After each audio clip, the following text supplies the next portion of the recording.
Alrighty, thank you everyone for attending today's Q&A with the amazing Josy Black. We're so excited to have you today and for you to share a bit about what you know and the knowledge that you've gained throughout your career as a content creator. So for anyone who hasn't heard of you yet, can you just introduce yourself a little bit? Sure. Hi, everyone. My name is Josy Black. I'm 30 years old.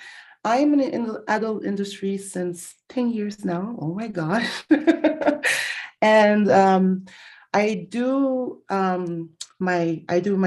content creator. I'm also a professional actor. So I can be booked by different companies and then I shoot for them, I perform for them.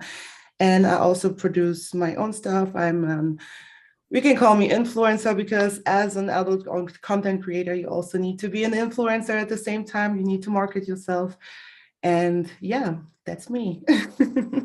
Cool. Thank you so much for sharing. And so as an actor, is that kind of where you got your start in the industry? Because kind of this like content creator, like the person who has total control over their content is a newer thing within the last 10 years. So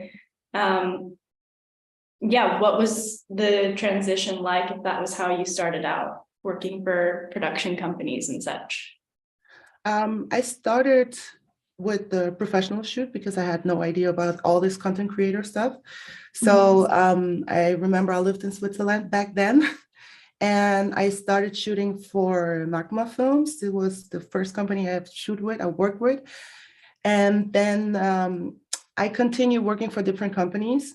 But to be honest, back then in Europe, there wasn't such a big market for professional actors. So I need to figure out how can I continue make money when I'm not booked, when I'm not shooting, because you're not booked every day here in Europe. It's not like in the US. When you're in the US, you have a lot of work to do. You're booked like every day. You can shoot every day.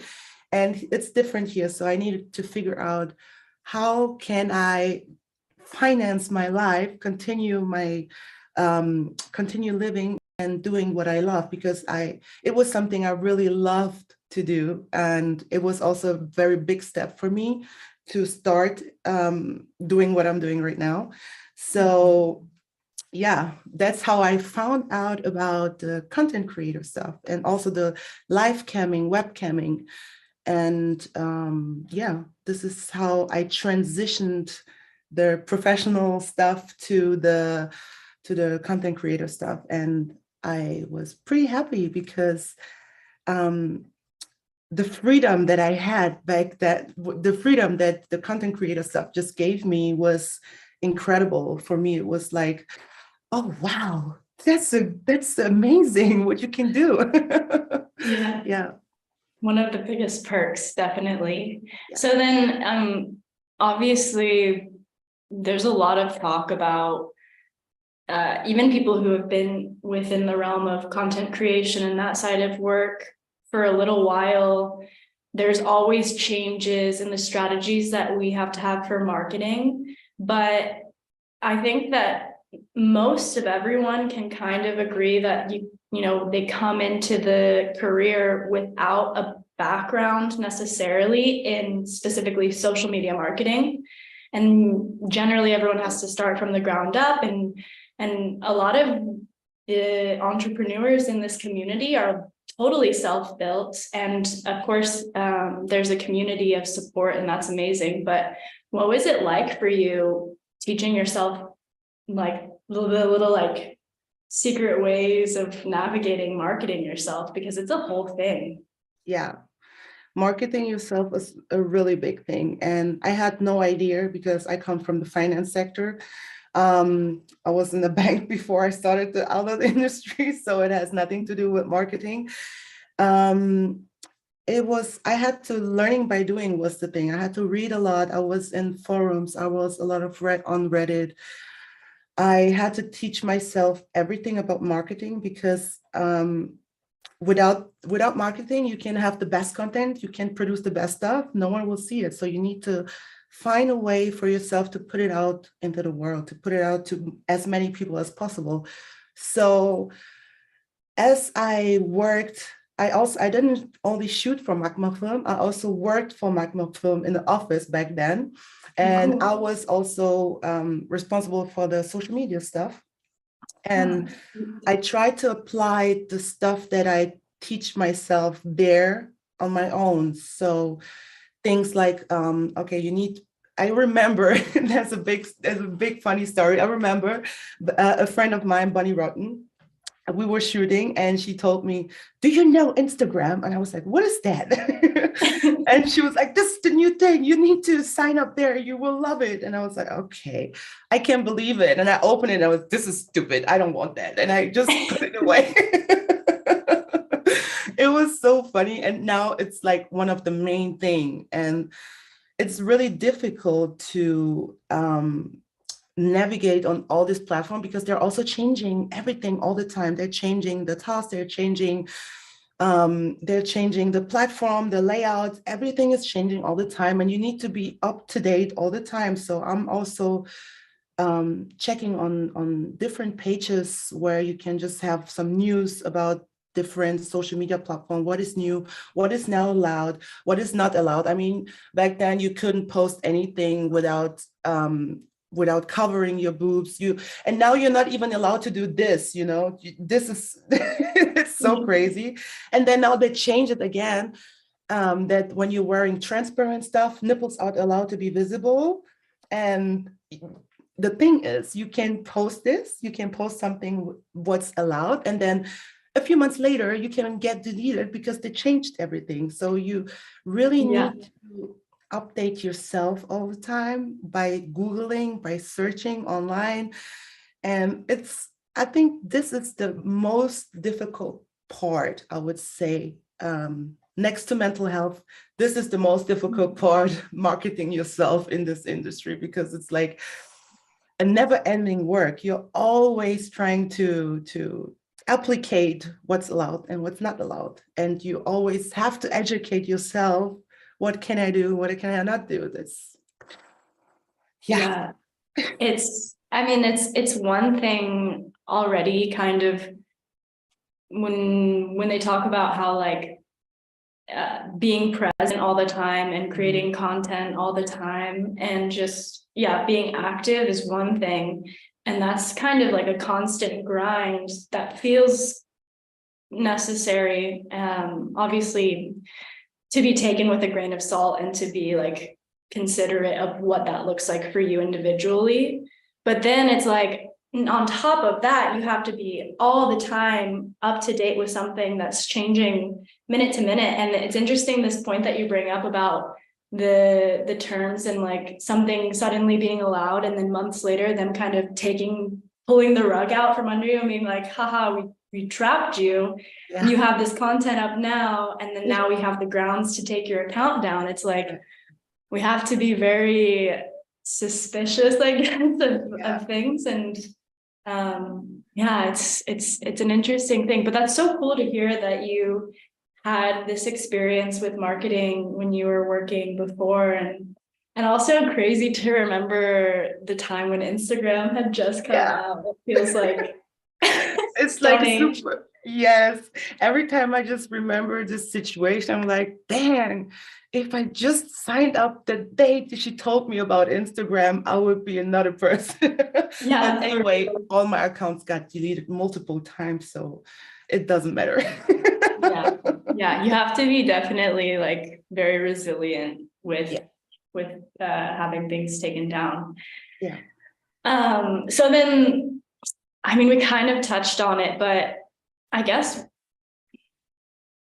referring to like the first times with your accounts when you've experienced like growth that you've worked really hard for, and then having that taken down, how do you care for yourself in those moments where you realize and witness that you have to rebuild something that you worked so hard for? Like, what are your ways of kind of like taking time to be gentle with how that feels? I try to remember the first time I had my account taken down. I don't know if I can just get the emotions together that I had that back then, because now I'm used to it. It's like, for me, it's like, okay, again, oh, so what? But back then, I remember my first IG account, when my first IG account got taken down, I think I was like 160K. I don't remember. The day the whole week was over, I just cried. I cried so hard. I don't know why. It just broke my heart. It was so, I didn't know what to do. For me, the world was over, because this was my main focus, my main marketing platform. This is where I just had the most following, the most interaction, the most people seeing my stuff, and also where I marketize my stuff. And it was for me, and I also, you could see the dramatic, how can I say it? You could see how much influence this page had on my income, because it Oh, halved my income, because I wasn't able to promote anything. And this was so difficult for me back then. And this is where I started working on mental health. I started realizing, okay, I have to take care of myself. This is it's not possible that something like that just destroy me like this. It was, for me, it was, oh my gosh, it was really hard back then. But now I know that you have to have multiple accounts. You have to have really different social media platform where you advertise yourself, where you build an audience. So if one just break away, it's like, okay, fuck that, I don't need it. So and this is where I started also when going into my spiritual work, because this helped me a lot to handle all the things you have to handle in this adult industry. I mean, there's so many things going on, the comparison, the social stuff. You see other girls are there on this position where you want to be, and you're not there already. And it's like really frustrating sometimes. And also having the feeling that you're working, you're doing stuff, and you're not getting the award for that. No one is like giving you the things that you, giving you back the things that you're putting, the work that you're putting into it. So this was the moment for me, the first time when this happened, where everything just changed for me.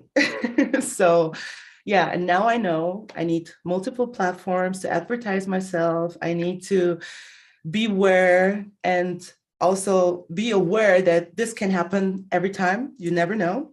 And back then I didn't know it. I was like, sure, this would never happen to me. And when you know this, and when you have this in your mind, it's not that painful as it yeah, was back then. yeah. It's a fundamental thing in life in general, because, yeah, I mean, on like a really core level of what it means to be human, like loss is so inevitable, and the way that we engage with that is like can deeply affect how we feel on a day-to-day basis. It's hard though to hear about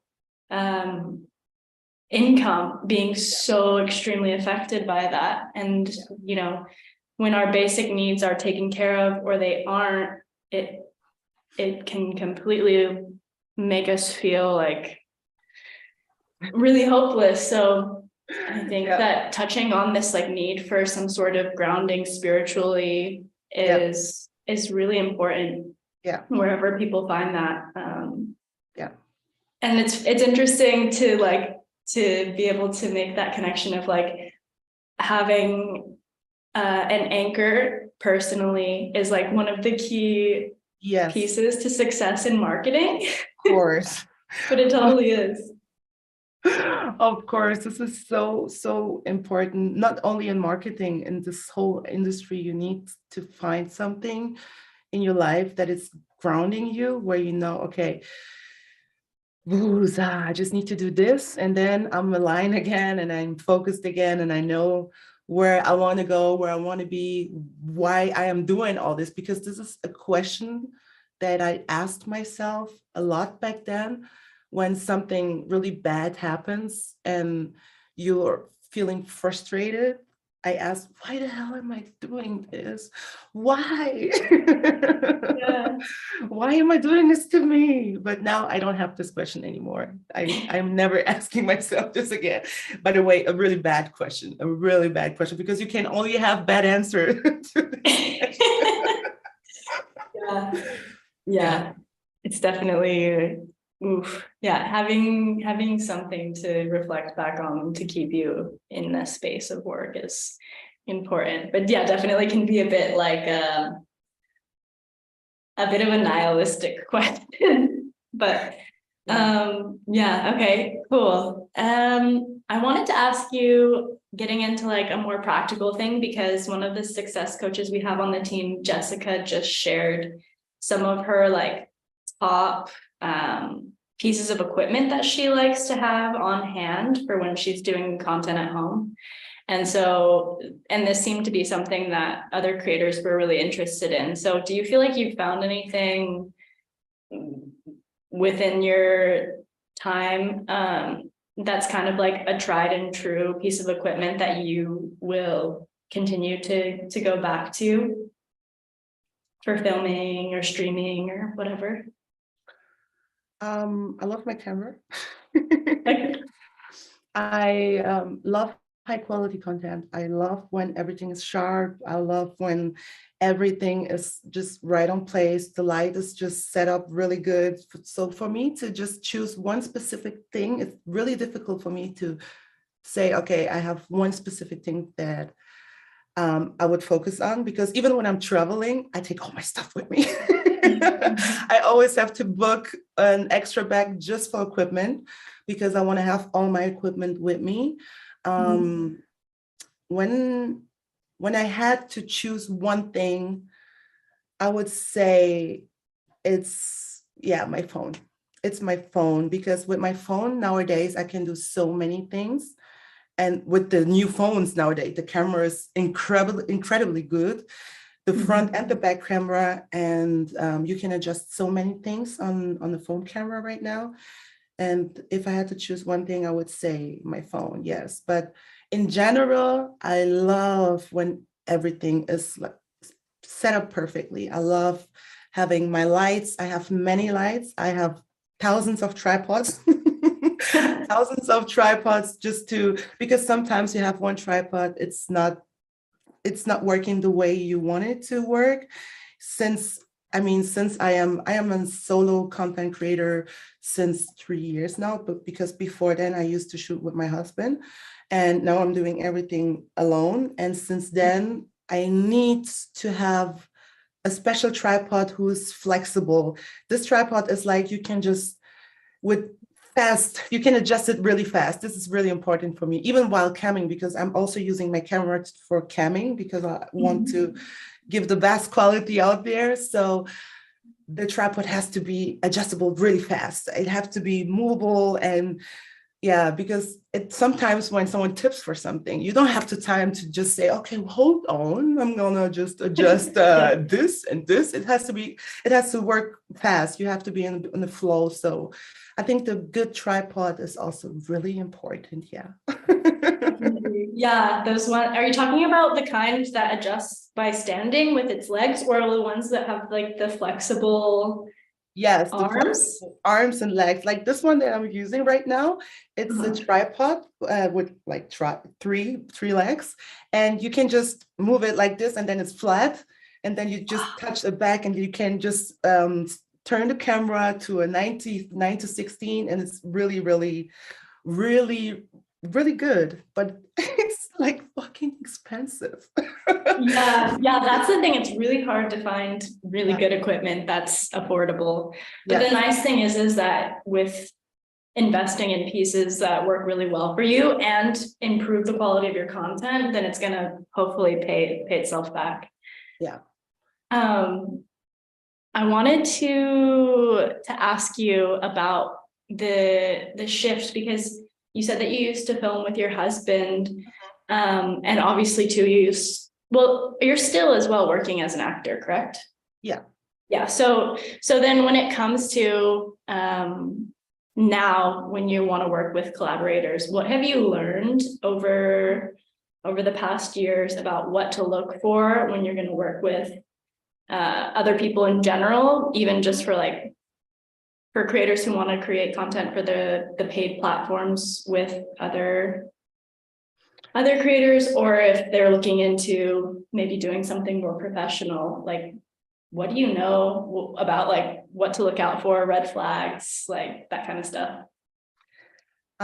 First thing, I would say the first most important thing is to have everything set up with the tests. I don't shoot with people who don't have a test, and I don't shoot with people who the test is older than 2 weeks. I do contracts even when I do like collabs with friends. They're always like, we don't need a contract. I say, yes, we need a contract. So I have a fixed contract for collaborations prepared for share, or sometimes when I pay out people and I don't want them to have the content, I have a different contract for that. So these two are the most important things: test and contract. This is something I would say, never shoot without contract and never shoot without having a test. You never know. Yeah. And the rest depends on the collaboration you're doing. For me, I like to shoot with people who are similar like me, who do the same content, like to have the same content style. What is really difficult. That's why I don't have so many collaborations. Yeah. But sometimes it happens, and I'm prepared for that. And all the other content creator out there you should have your contracts ready. Don't forget to do the ID shots. Different ID shots is really important. And you never know. I had someone who was like, how can I explain it? We were not so fine. We had like a little bit of trouble because this person had like really hard mental issues. And then she wanted me to delete all the content that we had together. And I was like, nope, I'm not doing this. We have a contract. And then you save, because you cannot be dependent on the mental health or the private situation of everyone you're shooting with, just and losing all your content just because they have like private issues. If they have private issues, it's their problem. Because when I have private issues, I'm not contacting all the people I've ever shoot with and like, delete my stuff, I don't want them to be online anymore. I mean, when you're shooting for a professional platform, you can try to do it. They will like, get the fuck off. That's the answer you will get. Like, you sign a contract for that, and you'll have been paid out for this content. So that's it. It's like business. It's not friendship stuff. So yeah. Right. That's extremely good to touch on, because you never know what kind of things people are going to face with their mental health. And of course, everyone has like the right to changing their mind about how they feel about what they've done, but contract is a contract. And especially when you're choosing to collaborate, you are kind of acknowledging that it's not just something to benefit yourself. And so that's really important to touch on. And I mean, sure, there's sometimes situations where I also deleted the content, the content, because I know I had a friend, for example, I also had a contract with her, and some of our content popped up, and her child had like problems in school because of that. Of course, I said, no problem, I'm gonna delete this. But if this happens, I had so many requested with people I collaborate back then who wanted me to delete the content. And I was like, no, I'm not your play ball. Like, okay, I want it, I don't want it. Yeah, for sure. Only specific cases, I guess. Yeah. But yeah, contracts are extremely important. And I feel like, I mean, we can't talk about them enough. Yeah. And tests too. For sure. Okay, do you have, I think I want to ask you about some of like the really valuable parts of like what you're doing and your time spent. So over the course of your career, Can you share an example of either maybe something really challenging or really rewarding that you've experienced because of being in this work? Either within the work or even like how your personal life has benefited from it. I could start with the challenging stuff. Um, the challenging stuff was at the beginning. I was so proud that I did the step. I was so happy, and I couldn't talk about it as much as possible. So I was here in Switzerland in a newspaper and TV and stuff like that. And this made me lose my apartment, lose my bank accounts. Like this destroyed me. Wow. And this is what was really challenging back then. I learned from it. I learned that because also my company was Josy Black, model Josy Black. That was my company name. So you just had to type it on Google and everything just popped up. So this was the first thing I learned. I learned that you cannot trust everyone. Inside and outside of the industry, but especially outside, you cannot talk to everyone and say, yes, I'm an athlete content creator. And they'll be like, ew. This is the normal reaction you're getting because people are thinking you're doing, I don't know what they're thinking. Like you're outside at the street sucking dicks for free. I don't know. It's like, this is something I still do not understand what is going on their heads, on their mind when they hear that you're an adult content creator. They have no idea how much we have to do and how challenging this work is and how, I mean, everyone, you have to say props to everyone who is in this industry and still in this industry, because this is such a hard work. It's like really hard work and people don't understand it. People think that when you are an adult content creator, you just go on set, you spread your legs, and then you're a millionaire, you know? This is what people think, or I don't know. And this was back then, this was so challenging for me, but I learned from it. And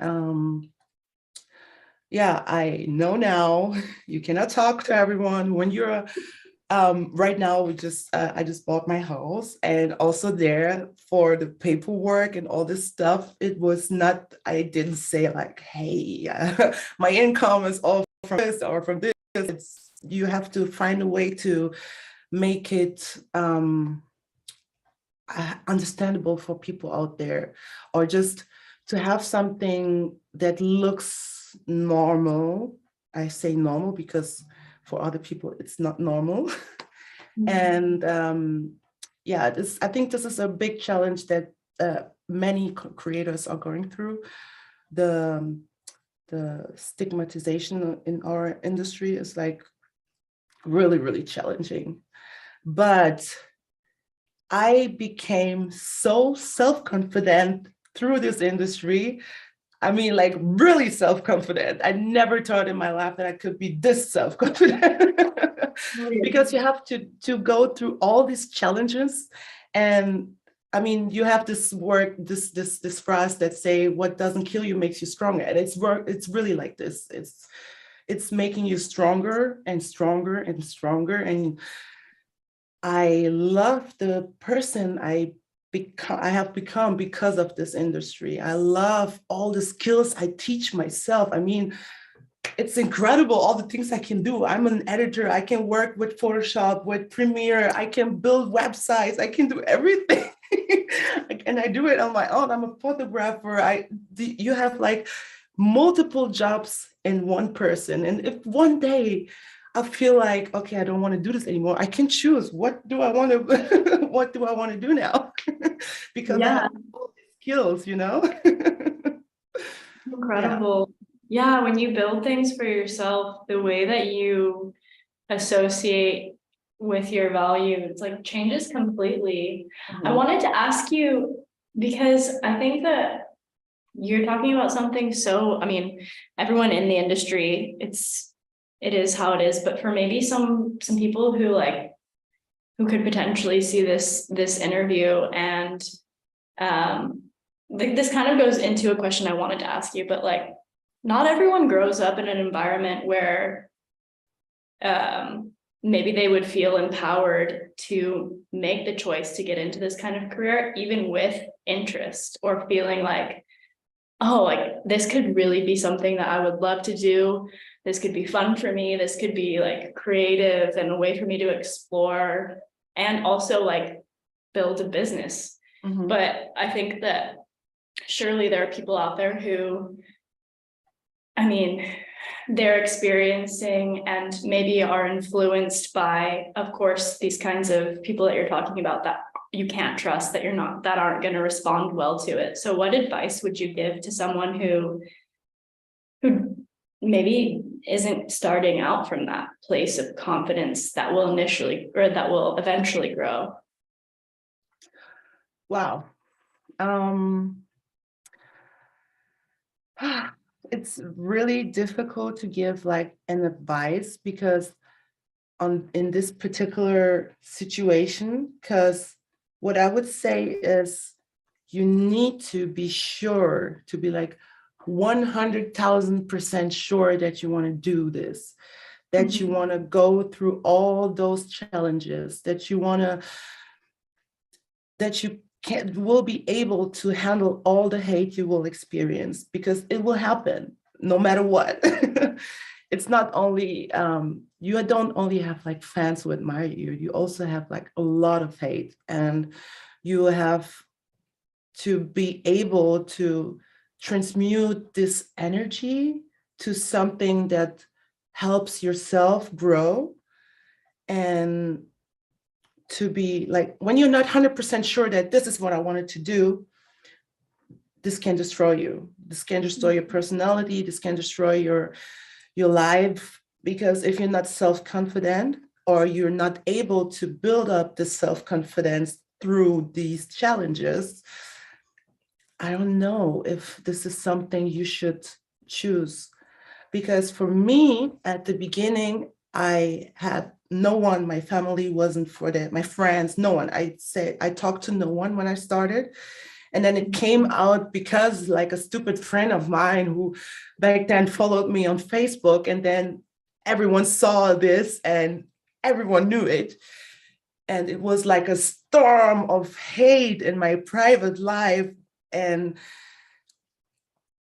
I don't know how you can handle this if you don't have just a little bit of self-confidence and you're not sure, is this something that I want to do? Is this something that I can stand for? Is this something that if I am talking to someone, I can stand up for myself, represent myself, and proudly say, yes, I'm doing this, and I'm proud of me that I did this step to do what I love. So you really need to be sure that you love this, and that you're able to handle all the stuff going on in this industry and outside, also in your private life. You really need to be sure. So the advice I would give to someone is check out if you're 100% sure that this is really what you want to do. Because it's not easy money like everyone is saying. Yeah, not at all. Yeah, it's interesting, especially because of the challenges that people in the adult industry face. I mean, it's kind of like being affected by core issues in society. I mean, it's a huge mirror to the way that we as a society view our sexuality and oppression, and like deeming like within this binary of like good and bad and acceptable and unacceptable. So it is really like one of the jobs where you decide to throw yourselves into like, okay, I believe in this and I want to do something that's reflective of the fact that I don't agree with the way that society views sexuality or bodies and representation of bodies. And it's like, even if you believe in that and you want it, like putting yourself into the group saying, I'm going to be a face that represents this belief is a huge deal. And it's like, it's so incredibly brave, although like being authentic to your beliefs in like this utopic like hope shouldn't have to be brave, but in the Yeah. world we live in, it really is. Yes. So yeah, it's a really good point. And I think that yeah, at the end of the day, it's just really checking in with yourself, I guess. And I mean, Yeah, you can't change the society alone. We have to do it as a group, as all together. I'm also a member of the Free Speech Coalition, and this is something we are working on. I mean, we're talking to. I'm in the section for the performers, so representative for the performers, and we are talking to so many associations, and we also are we have so many challenges in this society that we're working on, and we as the Free Speech Coalition also are going through big challenges with the society, fighting for our rights, fighting for our right to speak, because this is also something we're like, the society is not giving us the right to speak for ourselves. It's like they just want to push us away, that like we're not existing. We're not even there. This is not existing. We don't want to have to do nothing with all of that. And if you try to go against it, you're just gonna get banned, or you can, like in Germany, we have the how do you call it in English? I don't know the English name about it, but it's the Jugendschutz. It's like the right for the youth. And oh yes. oh, yeah, you know Is it the Youth Protection Act or yes, something? yes, Yes, yes. yeah. It has nothing to do with youth protection. I mean, it has. If they really want to do, if they really want to protect the youth, they will work together with us. What can we improve for the youth so it's not accessible for people underage? But the only thing they're doing is like sending letters with crazy amounts that people like performers has to pay because they found stuff online that shouldn't be online. And for me, this has nothing to do with youth protection. So this is something we're also working on, and we're facing like giant challenges with these people. And yeah, this we need to be more together. It's also something in the industry what's really hard to understand. Why? For me, it's hard to understand why, because I have the feeling that in our industry, many people are working against each other instead of working together. And if everyone just could understand that we can achieve so much more together instead of against, there will be a huge change. Yeah. Yeah, I think too, there's something that's a bit hard to swallow, this aspect of the fact that the agency that's provided for people who decide to get into content creation and who don't, I think, well, I'm gonna say something that's like a generalization. And so of course, I'm not speaking for everyone, but I think that there are some creators who get into the work for like a lot of amazing reasons. And of course, they see the value in it. But I think that there are some creators who aren't as interested in associating with the adult community or the history of sex work and all that's happened to get platforms like what we have today up and running and in the place where there is actually agency and independence and all these amazing qualities that come from the work. But I think that there's something, you know, obviously like there's a huge like space and like lack in this disconnect when there are creators who are getting into it but aren't really advocating for the core of like how this kind of work came to be. And kind of like, I mean, when you get into the conversations about like allyship and when someone can call themselves an ally, I feel like there are probably a lot of creators who maybe could like put on that term, but in their like day-to-day life aren't realizing that there's a whole group of people on the forefront right now, like struggling and facing so much oppression to just try to get like the continuation of existence, but not even existence, but like getting rid of censorship and I mean, because there are so many content creators, like if more of them were interested in being a part of the conversations, like that's a lot of bodies, that's a lot of voices. Yeah, a lot. The separation is unfortunately very big between the content creators. And it's also something that I think it's really sad, but I understand it also a little bit, because when you make bad experience one time, two times, three times, then you're tired. You're really tired. And people sometimes just don't know how to protect themselves. So they just decided to, okay, I don't want to have to do with none of them, you know? Yeah. I don't want to talk to none of them. I just want to do my stuff and then over. So yeah, it's like you understand it and also not.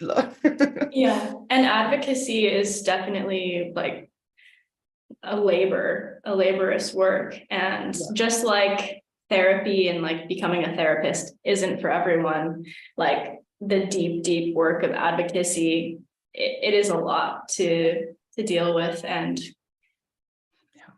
hopefully, I mean, yeah, of course there's like different ways that people can find to take agency and to be supporting in some way that they have the capacity for. But yeah, it's a good point that you're bringing up, that like some people are just burnt out from how difficult it is and maybe don't have the support to know how to re-engage with that. I totally understand it. I also had my burnout 2019. So like a totally crash out. I was, leave me the fuck alone. I don't want to do none of this anymore. And I took 1 year break and to figure out who I want to be, where I wanted to go, if I want to continue in this industry, if I'm able to handle all of this. And I came to the conclusion that mental health is the key. I'm saying it again, mental health is the key, because when you're mentally fit, when you're mentally strong, you can handle everything. And then things are just like little pieces for you. It's not that heavy anymore, because this was the thing that just gave me this breakdown. When you're like a content creator on your own, I mean, creating your content, marketing yourself, editing, handling your fans, it's so much. And when this comes on top, it's like too much. I totally understand it. So mental health is the key. So that's why I also choose to be part of FSC Europe. And I'm also talking a lot to Pineapple Support. We're also working together. And I would recommend to everyone to find something, a place where you can just connect. You can just connect to other people. You can talk to someone. This is really, really helpful for all the creators out there, because my opinion is that to have the feeling that no one is supporting you and you have no one to talk to is like the worst feeling you can have. And this is something that makes you feel lost. Yeah. So things like that are really important. Yeah. Definitely. It's really great that you brought up Pineapple Support, because I think even the way that they are present on Twitter, because I have notifications on my personal Twitter actually with when they have a new tweet, and always seeing that, like, in the smallest ways and in huge ways, they're kind of just reminding that they're present and there are people there for you. And yeah, we have this blog up from, I don't know if it was last year or the year before, about like all the different places for support for creators. But I think that a lot of creators, especially when they first get into things, can feel very isolated, especially with what you're mentioning of all of the work that you're doing alone. And yeah, and especially being online, any sort of work that you're doing online can be a lot. And also too, like talking about mental health and talking about how much energy you're giving out to fans, even if the conversations, because I've learned that it depends on the creator how much they like to engage in like kind of a more personal way with their fans, and it also depends on the type of fan and how long that they've been in like a clientele relationship. So of course, you know, it's not like every single person who's consuming your content is going to get a big part of you, but I mean, even thinking about outside of the work, managing relationships in life is so rewarding, but also so draining. So then when you're thinking about this kind of work where there's a lot of people who are reaching out, a lot of energies coming at you, yeah, mental health is Can be a lot. Yeah. Do you, I guess because we're kind of running out of time, I guess, yeah, it's getting kind of late. But to end things off, if you wouldn't mind sharing, what's a practical thing that you incorporate into your routine to stay grounded? Oh, the practical thing I would recommend to everyone, every human being on earth, is meditation.